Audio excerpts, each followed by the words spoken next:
Welcome to a beautiful sunny fall day here at Road America, America's National Park of Speed, for the 60th running of the SCCA National Championship Runoffs. And thanks again to Mazda for making this possible.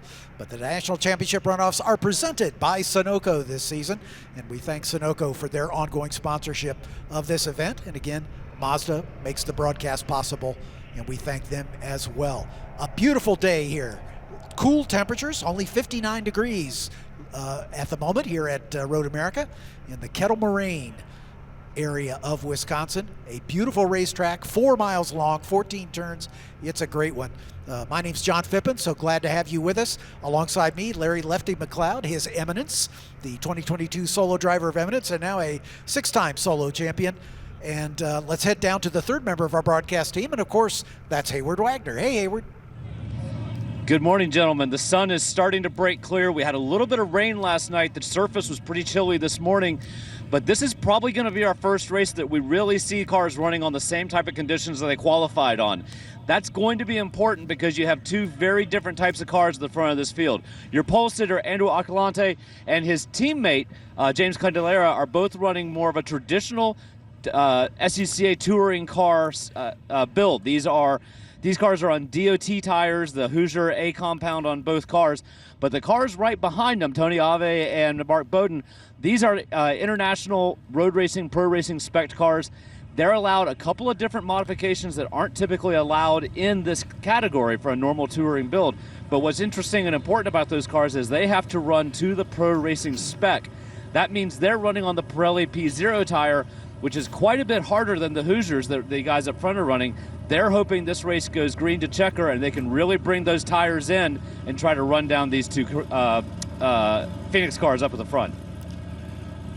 Thanks, Hayward, and that's a great comment, because we've got these GT4 spec cars in this field for the first time, and we're going to see if Mark Bowden and Tony Ave can really do anything with the 14-time champion Andrew Alcalante. But here's the track map to give you some indication of what it's all about. Lefty, take us around. Yeah, and those front two are going to try and get away early down this long front straight from the starter stand down into one. One is fast.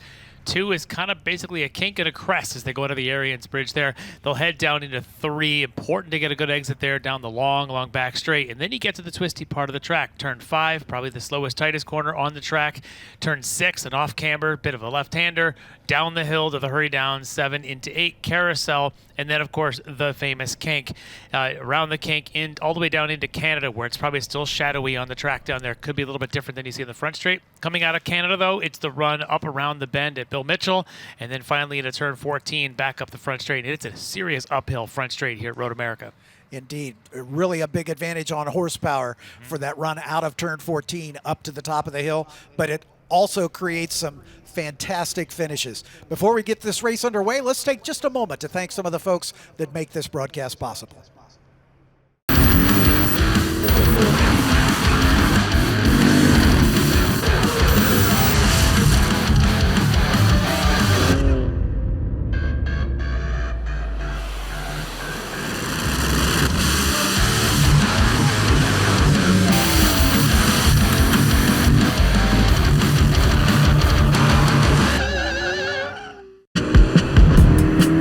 Choose joy. Choose your calling. Choose to really care. Choose to go for it. Just choose. We craft cars for those who choose to do more than simply move. I wake up. Okay, so pretend this is your race car. It's on the trailer, and you have an accident. Ouch! At least your truck's insurance will pay for another one? Yeah, not so fast. Standard insurance won't replace your race car, whether it's in the trailer, in the paddock, in the garage, or the repair shop. But at Haggerty, we can protect it for what it's really worth anytime it's off the track. No matter what or where you race, all for less than a set of race tires. Haggerty, let's drive together. Choose to get in there. Even better, get out there. Way out there. We craft cars for those who choose to do more than simply move. I wake up. Welcome back to the 60th running of the SCCA National Championship Runoffs, and we're in T1 land as these drivers making their way off of the false grid and onto the racetrack. It's a small field, only 8 cars here, but let's introduce them to you as they make their way down behind the safety car and around on the formation lap. Starting on the pole is Andrew Aquilante out of Chester Springs, Pennsylvania, in the Philadelphia region, in the Phoenix Performance Hoosier Hawk-sponsored Ford Mustang. He is a 14-time champion and looks to make it 15 here this weekend. He has also 22 pole positions in his runoffs career after out of 28 starts, so that's a pretty good hit rate. Starting second, the 134 of James Candelaria from Boca Raton, Florida, the Central Florida region, the Candelaria Racing Products Chevy Corvette. On row number 2, the 2 GT4 spec Mercedes-Benz AMGs. On the inside, the number 44 of veteran Tony Ave out of Maiden, North Carolina, in the Central Carolinas region, a 4-time champion, most recently last year in GT3. Tony is the Iron Man this weekend, competing in 5 classes. This one, GT1, 2, and 3, and Formula Atlantic. So he's going to be a busy guy and a tired guy by the end of the weekend. Again, that's a 2019 Mercedes-Benz AMG GT4.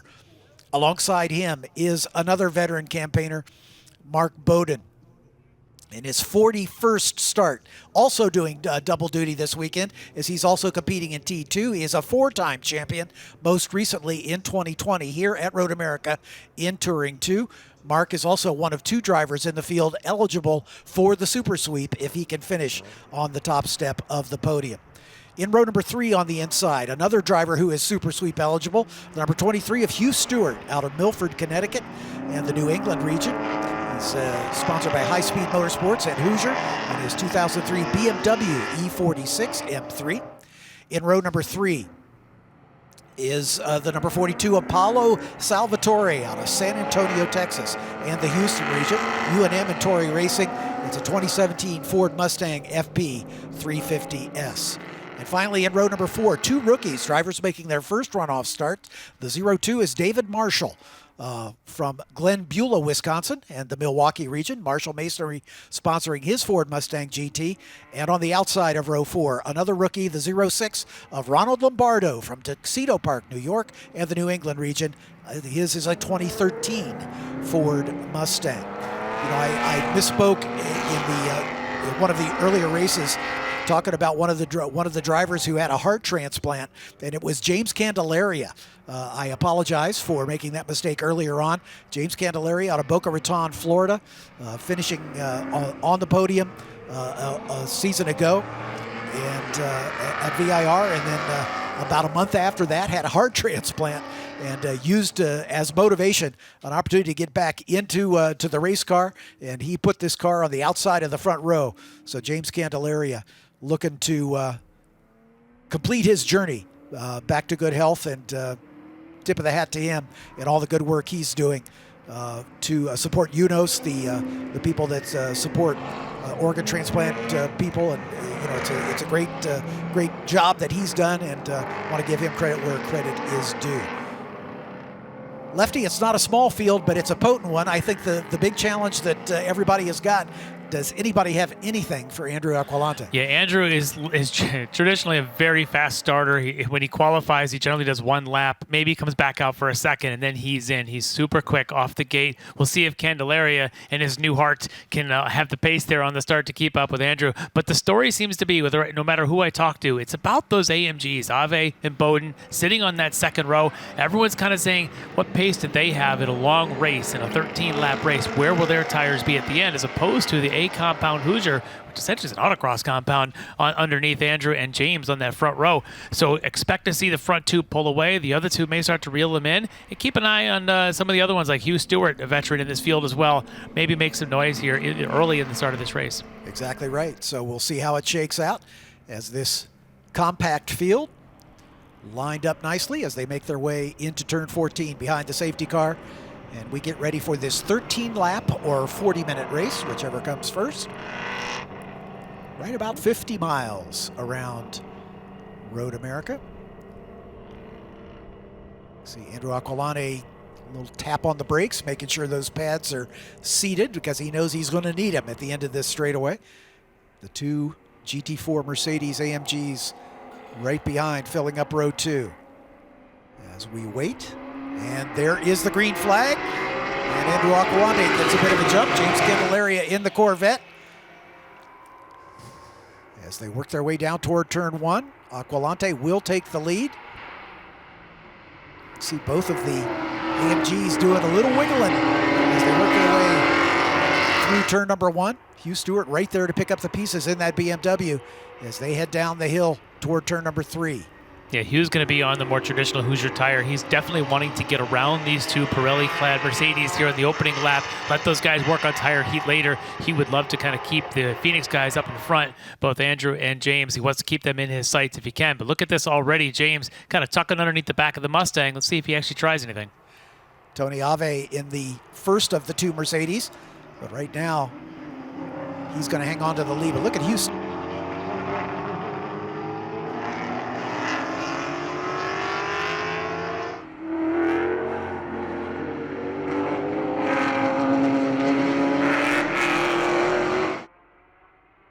Prince, as he was shaking down that car in preparation for this weekend. And that battle for third is the best one on the racetrack. Yeah, watching Hugh really looking for an opportunity. Every time he pops to the inside, so does Bowden, looking for something around Ave. Hugh saying, hey, I want to get by both of these guys. I noted here on the grid here as we were looking for Paolo Salvatore. It doesn't look like Paolo has made the grid today, so we've got 7 on the track.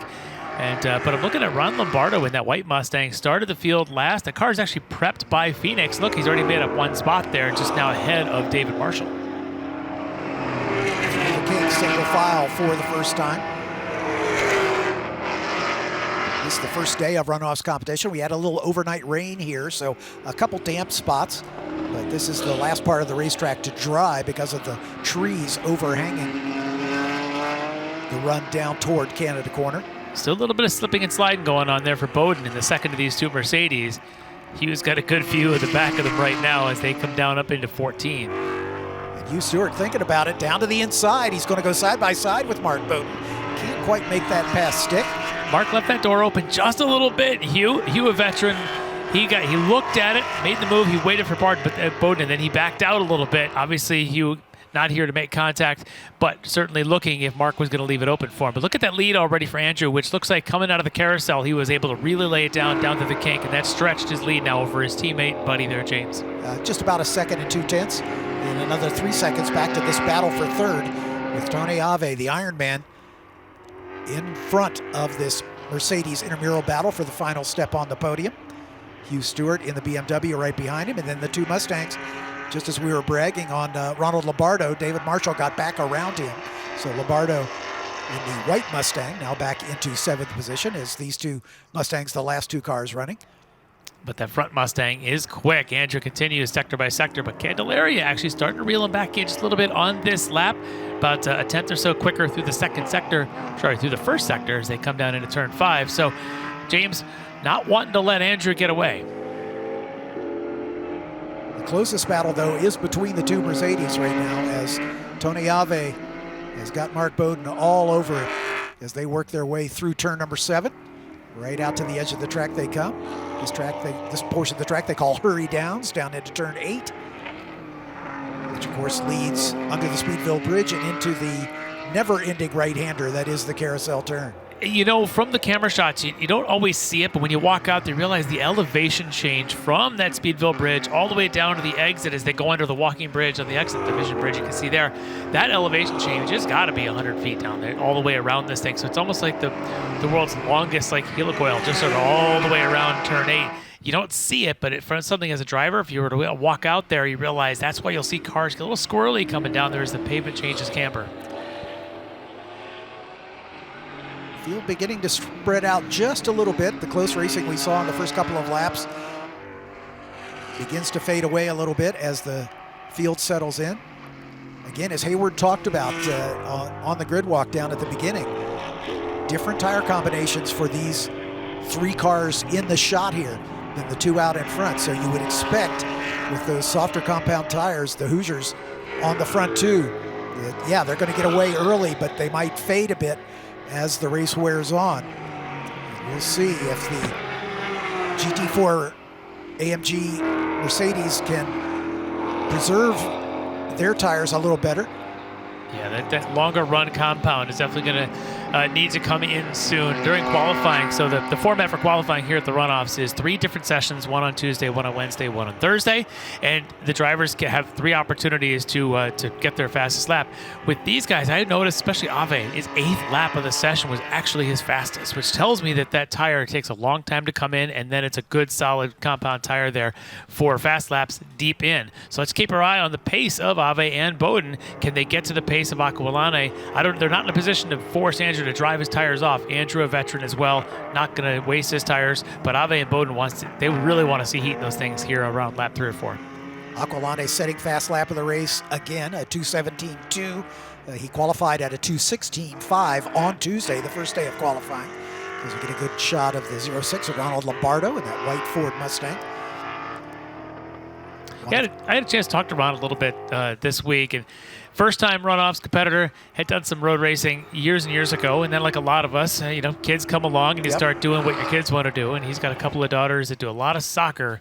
In fact, he's got a daughter, I think it's going to be going off to St. John's to play soccer over at the college level, and so life just sort of goes when you've got kids and they got activities. Ron finally decided to get back into it, said a Mustang's the best platform, picks up a car. The car was a struggle. The car he first raced out with it, he really struggled. The car spun around. Picks up the phone, calls up Joe over at Phoenix, and says, hey, I need some help. And so you'll see the Phoenix logo on the car. The team there, Phoenix, has helped him out to get that car straight. You can see on that opening lap how aggressive he was, how comfortable he was in that car. But I tell you what, he's one of the ones that's just super happy to be here. It was a lot of fun down there talking to Ron. Oh, and there's a spin for Candelaria coming out of the Billy Mitchell bend. He's going to have to sit and wait because he's got the 2 Mercedes there, and then he's got Hugh Stewart as well. Right. I'm guessing he probably killed the motor, both pedals in on the spin. He hasn't fired it back up yet. Here comes Lombardo. Or that's David Marshall, excuse me, in the black Mustang, and then Ronald Lombardo will be the last one by, so he's clear at this point. Ooh, he should have waited one more car. And Candelaria goes all the way to the back. That promotes Tony Ave up into second spot. That is huge. We really thought perhaps that James is going to be the one to pressure Andrew throughout this race and have that big spin there. You come up around that left Bill Mitchell bend, and it's a bit of a rise and a crest. The pavement sort of trails away from you. And if you get too wide, there's an access road there. It's a bit bumpy as you come across the access road, and it can cause that kind of a spin. And for James to just have to sit there and watch car after car after car go by, luckily for Ron Lombardo, he was able to avoid James as he was returning to pace, but right now Andrew has got a pretty good stranglehold. But I'm watching sectors of Ave and Bowden now in second and third. They're now starting to pick up the pace. Setting personal bests are both of them in the second sector as well. Tony Ave and Mark Bowden both. So right at the moment, Andrew Aquilane, as he is wont to do, beginning to disappear at the front here. Across the line, it was a 6.5 second advantage after just 3 laps. You talked about Ave being the Ironman this weekend, 5 different classes, which means he's got a lot of seat time here this week. I'm not sure which car is his favorite, but he doesn't seem to hate this one, I can tell you that. Exactly right. Well, it's a pretty sweet ride. There's no question about it. And Mark Bowden, of course, the major domo of Fall Line Motorsports, they've had great successes. We're going to get a chance to see that spin from Candelaria, which was on a different part of the racetrack, but nonetheless, talk about Mark Bowden and Fall Line as there's the tail end of that spin. Perhaps we'll get another shot at that replay, but here you go. So here is James coming up here through the Bill Mitchell bend. It's a climbing left-hander, a little bit of curb on the entry, and that may have pushed him wide. You can see he catches that curb on the exit as well, which again is pretty rough. Yep. And then spins, ends up right across track there. So it's a very tough corner. All the rise in pavement there can do those kind of things. Going back up here to the front with Andrew Aquilane and watching the pace, his last lap was 18.1. Ave's a 17.2. So Ave taking almost 0.8 out of Andrew's lead, which is now less than 6 seconds. This is what we're kind of hoping for with that A compound tire, giving Andrew the opening laps advantage. Ave, and then Bowden perhaps with the long run advantage. Yeah, and although I doubt it, does Andrew relax a little bit with that, almost 6-second lead, take his mind off the ball just a bit, and Tony Ave keeping the pressure on as he's pulled away from Mark Bowden a bit, so he doesn't have to drive in his mirrors anymore. He can keep his attention forward. Makes you wonder. Anyone that's ever talked to Andrew knows that he's never taken his focus off of anything. Oh, big slide there for Ave coming around turn 5. But yeah, Andrew, a very focused man. I suspect a lot of this is calculated. He knows the gap he has. He's going to start looking at managing those tires, managing the brakes, and just kind of watch the gap between he and the cars behind. Right. And I'm sure he's got teams on comms telling him those gaps as well. Andrew, again, if you haven't ever met him before, he is as focused on every word out of his mouth, every conversation. There's a lot of focus to it. He doesn't blink. The word intense comes to mind. Yes. Yeah, he's an intense individual. But Ave, obviously a veteran of motorsports, has done just about everything there is to do behind the wheel. And you're going to get a chance to see his car control skills here as he takes it into turn 5. Yeah, catch a little bit of that curve there. Actually slides even before he gets to the exit curve, which has a lot of that rumble to it. He was already mid-drift as he got there. Yep. Certainly not hesitant to get on the throttle of that big AMG Mercedes as he runs in second spot. Again, it's about 5.5 seconds a lap ago. We'll keep an eye on the lap times. Ave setting a personal best on lap 4, working lap 5 right now. So we'll see what the status of that lead is. Well, you could say in the opening lap, we thought perhaps a little cold tires in the Mercedes was causing both of he and Bowden to have a little bit of a squirreliness to them. I'm still seeing that out of the Ave here especially, and I think that maybe that's just the way that car is driving. Maybe it's another technique to continue to build heat in the tires. It's just a little slide on entry. Yeah, come on, car, let's work, let's get there. And maybe he is.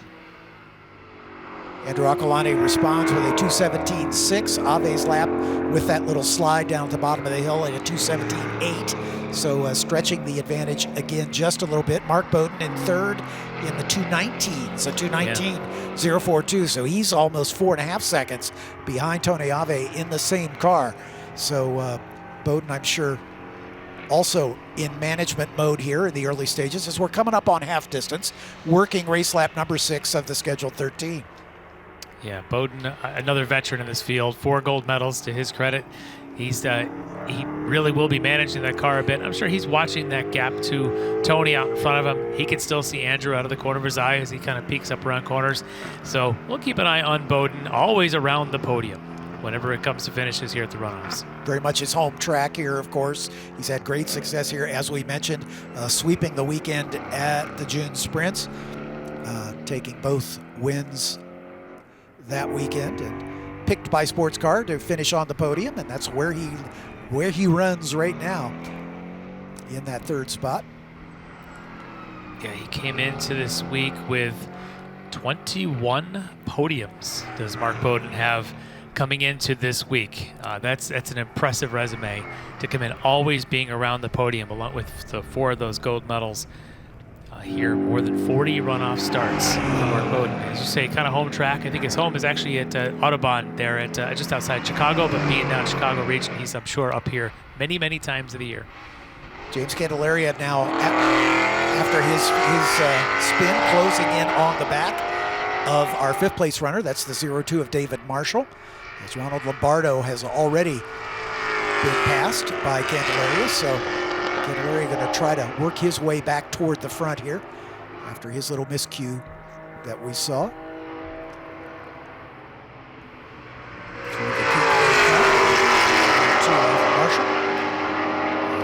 Glen Bulow, Wisconsin. James Candelaria giving chase. You were talking about Aquilante maybe managing the lead, managing the car. He may have been managing the car enough and decided to go lay one down. Just resets fastest lap at a 16.5, about 1 full second faster than Ave the last time around. That's impressive for Andrew. And we thought maybe the compounded tire, perhaps he just knows that, okay, I can go hard for a lap or 2. I could back off just a little for a lap and then, boom, go at it again. And here we see him doing exactly that. Candelaria has made that pass stick, so he is up now to 5th position. Some 14 seconds behind Hugh Stewart. As we'll get a Chance to review that pass down into Canada corner. Pretty straightforward stuff. David Marshall didn't protest too hard. As Candelaria just laid on the brakes, carried the momentum down into Canada. Pretty much text mark, trademark, or beautiful pass. Nicely done. James knows how to set that up. David, of course, watching his mirrors there, knows that, you know what, Candelaria is not his fight. Yep. And to kind of let him go by. It'll be interesting to see now is Candelaria behind Hugh Stewart about that 15 seconds. He's running about 3 seconds a lap faster with 6 laps to go. There's a chance you might see James catching Hugh Stewart here late in the race. So, yeah, there are races happening all over the place, and we're going to make sure we keep up on all of them. Yeah, exactly. Candelaria's last lap at 2:18.5. Hugh Stewart 2:21.8. So yeah, definitely catchable. 2:20, 2:21, whatever it takes. Yep.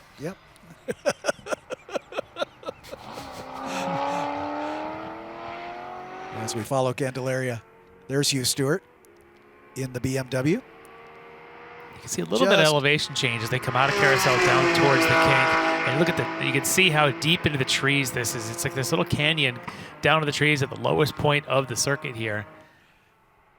Maybe a little bit of track temp finally as the sun's high enough to reach the surface. Just get a little shot of the beautiful fall colors here. We were just remarking, Lefty's been here all week and has really seen the colors sort of, happen over this past week. Nice cool temperatures up here in Wisconsin. It's a beautiful setting. Yeah. Tomo keeps telling me, why'd you do your time-lapse photo? We've been talking about doing a time-lapse photo every day throughout the week to watch the colors change. Right across from our vantage point here in the main press tower, you can see the tree line just behind Paddock, and it's gorgeous. It was a medium green Monday afternoon. Here we are on Friday, and there's already some yellows and some reds starting to pop through. It's just gorgeous. Really nothing better than this part of Wisconsin the first week of October. Hugh Stewart making his 7th runoff start. He's got 1 podium to his credit, a 3rd-place finish at VIR in 2019. First time I talked to him. Track. Yeah, I talked to him this morning. So he was here for the sprints back in June. A few days later, after the sprints, he had a pretty severe car accident on the street. Yeah. And this is the first week he's back in a race car since then. I don't want to get into it. It's pretty severe injuries that he's recovered from. He's gone through some physical therapy. Still got some time left. So it's great to see him back in a race car and out here at the runoffs. So happy to see that from that level of accident on the street. A streetcar accident. He says he gets on the street, he's nervous. He gets in a race car, it's back to normal, like putting on that old pair of tennis shoes. You're exactly right. And Candelaria is still keeping the pressure on. He set his personal best on the last lap at a 2:17.9.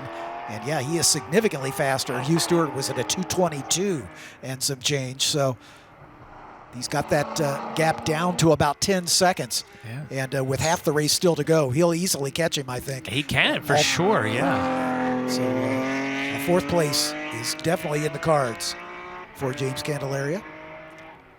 And who knows? Things could happen up at the front. I'm sure he's driving angry, or as angry as anybody with a heart transplant can drive. But I'm sure he's driving with a mission, I'll say that, knowing that he had that spin, probably a little frustrated with himself for letting that happen. And sometimes as a driver, you just have to shake that off. You got to go back out again, start running quality laps just over and over again. You can see he's running 2:17.9s. It's exactly what he's doing. It's pretty close to his qualifying pace, which was actually an 18:1. He's actually faster than his qualifying time from Wednesday this week. And sometimes you just hyper focus at this point. And he's had a lot of clear track. He had the 1 pass he had to make on David Marshall. Other than that, he's been clear track since the spin. And sometimes that helps you a little bit. Just kind of get you back in your own world and not have to be thinking of anybody else, and until all of a sudden he sees the back of that red and white BMW. Hugh here, next time he comes down the front straight, he probably should be able to see him. Yep, no question. And of course that adds to a little bit of your motivation when you can see the guy you're chasing. Yeah. And yeah, you can see him just disappearing over the top of the hill as Candelaria keeps the pressure on. Stewart flashing by our vantage point. And just a quick update on the front. The Aquilante and Ave separated by about 6 seconds or so, but they are essentially equal laps the last 2-3 times around. Andrew, a great continuous constant pace. He just ran 17.7. Tony Ave did a 17.7. And so Tony not able to chip away at this, just sitting back enough where he can see him, but not enough where he can really make any move at this point. And of Corvette. Just looks like fun. A little bit of dance under brakes coming down the hill. It's a serious downhill with a bend coming from the kink there at 2 down to the braking zone at 3. Really cool to watch. You can see the sliding here for Andrew Aquilante as he goes around carousel. Super tight line. Look at that. He's even got the tire just hanging over a little bit of the pavement there. So tight and tidy for them, but just about a 1 degree of drift just sliding through there. Andrew's car control skills are second to none. He's just, this Mustang and he are just like a perfect pair. Yeah, no question. James Candelaria, by the way, the winner of the Hawk Breakthrough Performer for the weekend. Basically, that is awarded to the driver who improves the most positions in their qualifying order from the first day of qualifying on Tuesday to the second day, Wednesday. And James Candelaria taking that win. Paolo Salvatore, who unfortunately did not make the start of the race, won the Sunoco 260 award, which is 15 gallons of Sunoco race fuel for coming close to .260 in your lap times on Tuesday. And Paolo took that award here this weekend as well. And Aquilante relaxing his pace just a little bit, a 2:17.4 the last time by. And he's going to be a little quicker, I think, than Ave this time as well, as Andrew's super quick, personal best in the second sector. And yeah, he's about another 9/10 clear further of Ave, now that lead up to about 7.5 seconds. And another 9 seconds back to Mark Bowden, who just now comes across the line. But the battle between Hugh Stewart and James Candelaria, last time by was down to just under 7 seconds, and I'm sure it's going to be less than that now. And their lap time difference was about 4. So we've been looking at about 2 laps away for the Corvette of Candelaria to catch up to that BMW of Hugh Stewart. So we're going to kind of keep our eyes as Hugh just went by our vantage point, crossing start finish, and yeah, Candelaria is quite a bit closer. Yeah, he's 4 seconds back, and he was 3 seconds faster on that lap. So next time they come by us, we might see the BMW and the Corvette side by side. Look at the great shot there of Bowden coming down the hill into 5 under braking. Just a little bit of movement of that car there. You can see it again on the exit. That car just moving around. There's Hugh Stewart just exiting turn number 3, heading under the Sargento Bridge, as James Candelaria definitely in the hunt here. Get the heat haze coming off of that BMW. You just see that. It's a great shot. Want to give a shout out, good shot in the background there of some of the corner workers here this weekend. All of the workers who give up their 2 weeks basically every year to come to the runoffs. It's a great cadre of folks, the Angels in White, we like to call them. Greg Kramer's been known to don the whites occasionally and do a little corner working. Didn't this season, but you know, it's certainly a labor of love for these folks, and we could not do the races without them. You know, volunteers everywhere from, you know, manning the corner stations to fire safety and the grid and timing and scoring, all of the specialties that put on a race of this magnitude. And these corner workers come from all over the country every year to make this family reunion happen, and we thank them for all the hard work they do. Watching these two cars and their different driving styles, Stewart using a lot of curbs in a lot of places. I don't really see James Candelaria in the Corvette using any curbing at all. You'll watch, let's keep an eye and see if that's consistent, or if they make a liar out of me here as they go through Canada. Whereas Stewart in that BMW on the exit probably using a little bit Candelaria. Look at him, really tidy, not getting out to the rumble strips, just painting that white line out there, and either perhaps thinking of how the car handled over these curbs where he had his spin earlier in the race. Yep.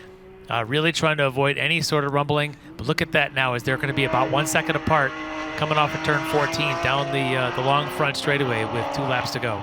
A little curve there on the exit for Candelaria, maybe because he sees Hugh Stewart in front of him, wants to get that good straight line speed run. Across the line to complete race lap number 10. And the interval is now 1.3 seconds as this battle for 4th position. Easily the closest battle on the racetrack. And this is going on about 27 seconds behind third place runner Mark Bowden. Candelaria has changed his style a little bit. He used all of the pavement exit there at turn 1. There's a rumbly bit for about, 6-8 feet across, and then there's some more flat pavement out beyond that. He was all the way out to the flatter section of pavement beyond the rumble curves. Let's see if he's got enough of a run to take him into 5. Stewart already setting up for defensive line. Yep, Stewart's going to guard that inside line in the run. So Candelaria is going to have to go the long way around. Stewart fades just a little bit back onto the racing line. Right out to the edge. Candelaria is going to try to do the over-under here, duck to the inside in the run up the hill under the Corvette bridge. And it was inevitable, but it has happened. James Candelaria takes over that fourth spot. Pretty exit there for Candelaria at 5. Didn't get out to the curbing, got the power down. That's what he was focusing on. Stewart got out to the curbing, which then kind of makes the car slide just a little bit. James took advantage of it and got him into 6. Look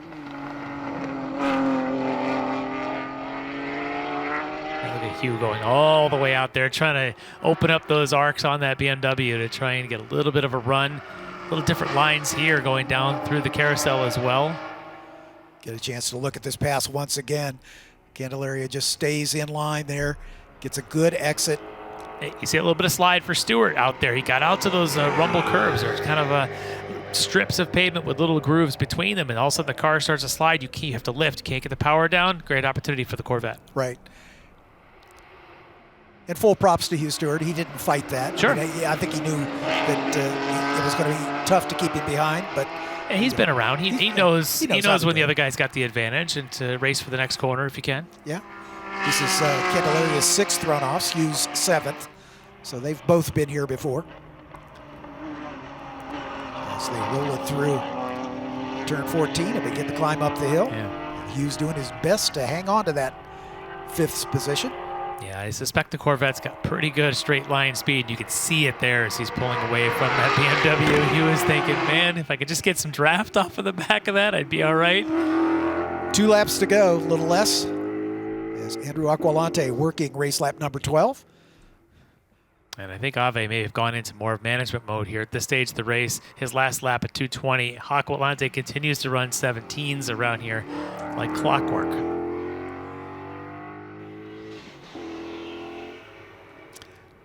Just watch this line of Andrew. The tightest I've seen of anybody come to the carousel. He paints the stripe all the way around. I didn't see anyone else. Everyone else sometimes who tries to do that at the exit, they're on the entry, they're wide. Not Andrew. He is tight the entire way, min distance in this Mustang for a car that's got pretty good straight line speed as well. He can do it all. Yeah, there's a reason he's got 14 gold medals in his collection and about to have 15 if he can make it through this final lap and a half, or a little less than a lap and a half. And to me, it's impressive that his hit rate, so to speak, of how often he is essentially a lot of days he either wins or the car has a mechanical failure and he doesn't finish. His on rate is so good. He's not an old man. He's not a kid anymore either, but he's got a lot of years of racing in front of me at this age. With 14 gold medals so far is so impressive. And his work ethic is very strong. His skills are as sharp as anyone I have seen, and unbelievable the performances that he puts on, demonstrated here today like this, with one more lap to go. And he was so confident in his car. He did very little racing this year. Knew that he had the car. His plan was always to come and try to defend his win last year at VIR, and did very little racing this season. But he was confident that the car was good enough, and that confidence is well founded. As like you said, the car beautifully prepared. His dad, Joe Aquilante, of course, a legendary driver in his own right. But here in the paddock this week, of course. Yep, the Phoenix Prep Shop certainly knows how to put a car together.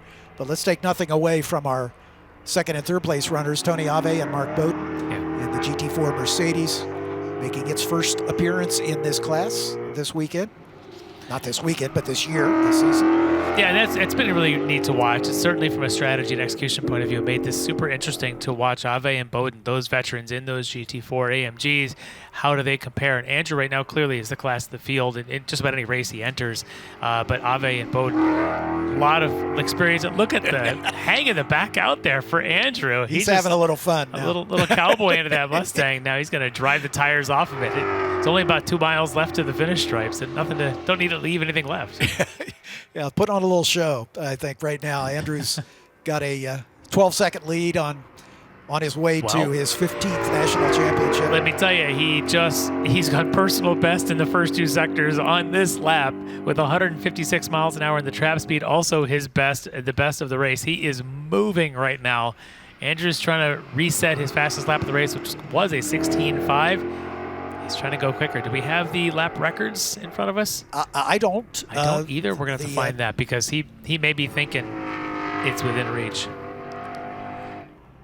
You just watch him. Look at that. Aggressive on the brakes, a little sharp turning, get that car rotated. The power is down. Perfect exit. Andrew, just a master of car control. Coming to the checkered flag, Andrew Aquilante, 15th championship notched as he takes the checkered flag, and he sets the fastest lap on the last lap, a 2:16.1, almost a full half second faster than he qualified on Tuesday on the final lap of the race. And here comes our second place runner, Tony Ave, the first of 5 races this weekend for Tony, and he'll take the silver medal. And Mark Bowden,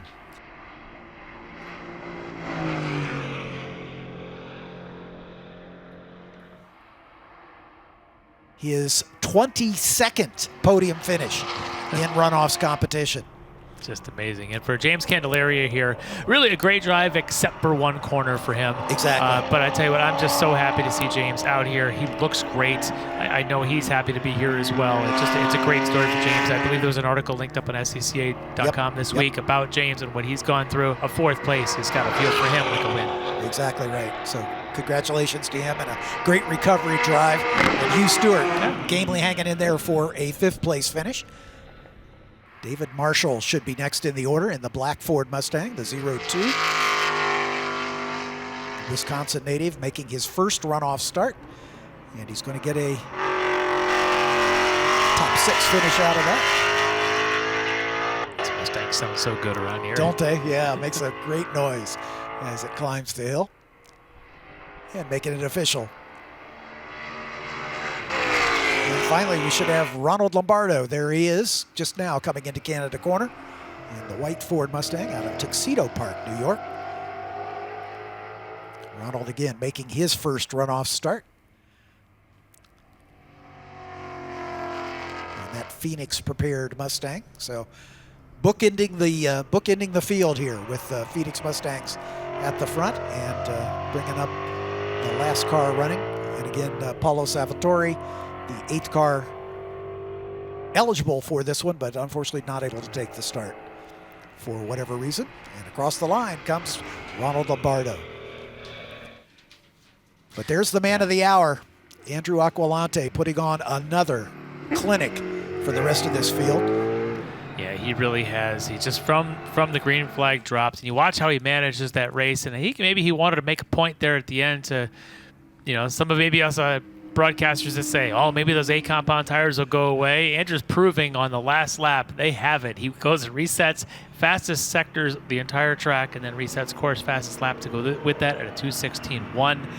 Just really putting on a clinic on how to drive and how to race one of these Mustangs here in T1. He holds the lap record here, no surprise. The race lap record is a 2:15.2, set back in 2018. The qualifying lap record, a 2:14.6 that he holds, set here in 2013. So not surprising that he holds those records, and but he gave it a heck of a charge today. Unbelievable run. That whole Phoenix team, they work so hard. And if you don't know, Andrew actually, he does prep his own cars. He's the mechanic as much as he's the driver. So these obviously for him have got to feel rewarding. Rolling into Parc Fermé as Hayward Wagner helping him get the window netting down. As these two are no strangers to one another. They've made this interview multiple times. Andrew giving a little wink to the camera as he's getting his gloves and his helmet off. It's always awkward when you're watching me undress. Do we want to play some music for him? Yeah. If we had a little saxophone music right now, that would be appropriate after that comment. This whole race weekend is a big deal to these guys, and let's take nothing away from it. But Hayward Wagner down alongside Andrew Aquilante once again, showing the field how it's done. Yes, indeed. Once again, Andrew Aquilante to the front of the field, to the top of the podium, getting some water. Welcome back to Victory Lane, Andrew. How was your drive? It was a nice Friday morning on a crisp fall day at America's National Park of Speed. No place you'd rather be. Pretty much. Now, over the years, I've noticed a time or two that you like to prove things here and there. You set the fastest lap of the race on the last lap. Was that a intentional move on your part? I did. I mean, it was just to see what was still left out there because this was probably the best track conditions we've had all week. And the Hoosier tires are a great piece to work on, and we said see what we could do, and there we have it. Well, congratulations to you. You get one more lap around this beautiful track. Do enjoy it. Thank you. Thank you to Phoenix Performance, everybody at the shop, Mom and Dad. Hoosier tires, obviously, it's always fun beating up on the other makes of tires, especially when you go into turn one with confidence. Hawk brakes, for all they do for us, a lot of big stops here. Penske Racing shocks, Ron Davis radiators, Mobil One. Like I said, everybody at the shop, pretty good. The old Mustang S197 still a pretty cool car. We'll just have to see what the future holds for the class. Congratulations to you. Thank you. No shortage of confidence from Andrew Aquilante. He's a confident and calculated. And he definitely exudes confidence in these types of wins. He has the expectation, but he's got the skills to execute. Here's the full field rundown. Andrew Aquilante with the win in commanding fashion. Almost a 15.5-second margin of victory over Tony Ave. Mark Bowden will come home in third spot. Fourth to James Candelaria. A great recovery drive after that self-imposed penalty that he had that spin in the early stages of the race. Hugh Stewart, a valiant charge to fifth. A good job for him. David Marshall in the 0-2 finishing in sixth spot in his first runoffs appearance. Ronald Lombardo, also a runoffs rookie, in seventh. Paulo Salvatore, unfortunately, not able to take the start of the race. Let's head back down to Victory Circle as we've got our second and third place finishers. That's Tony Ave.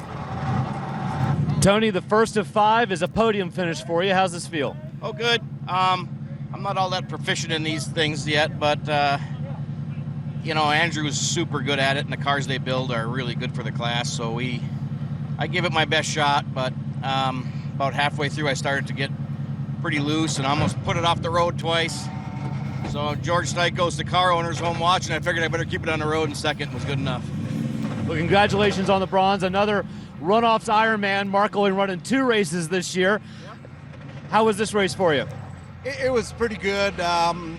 We didn't make testing because we were racing in another series over the weekend, and the long run we weren't really well. Didn't have the best car, but car ran well. Fall line guys did a great job. The Pirellis were good and used them up. Congratulations to Andrew and Tony on a race well run. Hopefully next year we get more cars in the field, and thanks to SCCA. So let's test you real quick. Do you know which medal number this is for you? No. That's the sign of success. I know, the gold ones. Congratulations on a bronze. Thank you.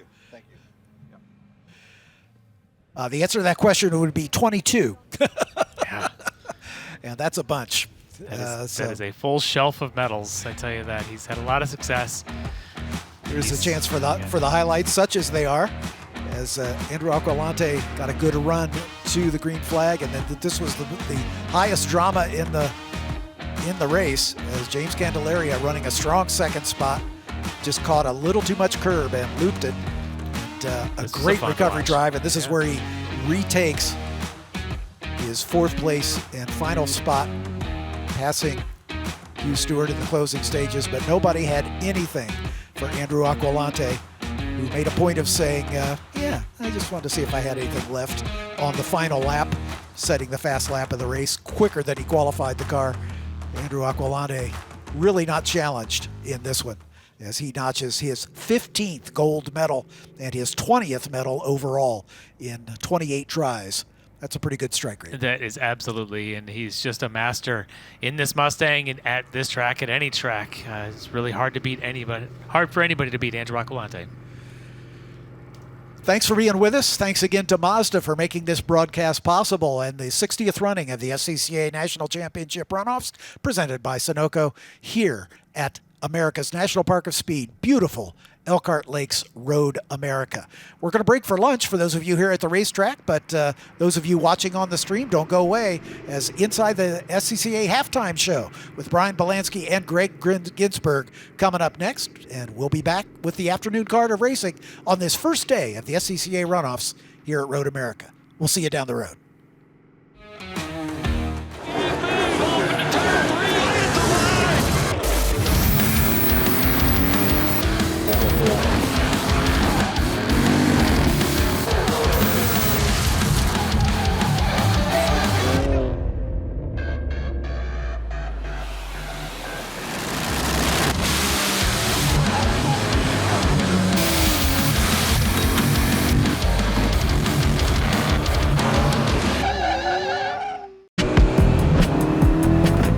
joy. Choose the road. Choose your people. Choose your shot. Take it. Choose to get in there. Even better, get out there. That's it. Way out there. Choose your calling. Choose to really care. Choose to go for it. Just choose. We craft cars for those who choose to do more than simply move. I wake up. Picture your perfect garage. How many cars are in there? Great, great. Now picture reality. How many cars can you actually have? Me too. With SCCA Club Spec, one car becomes your daily, your track car, your autocross car, even your time trials car. S197 Mustang if you like V8s and torque, NC Miata if you like compact and agile. SCCA Club Spec, spirited dailies, competitive race cars. Learn more at scca.com.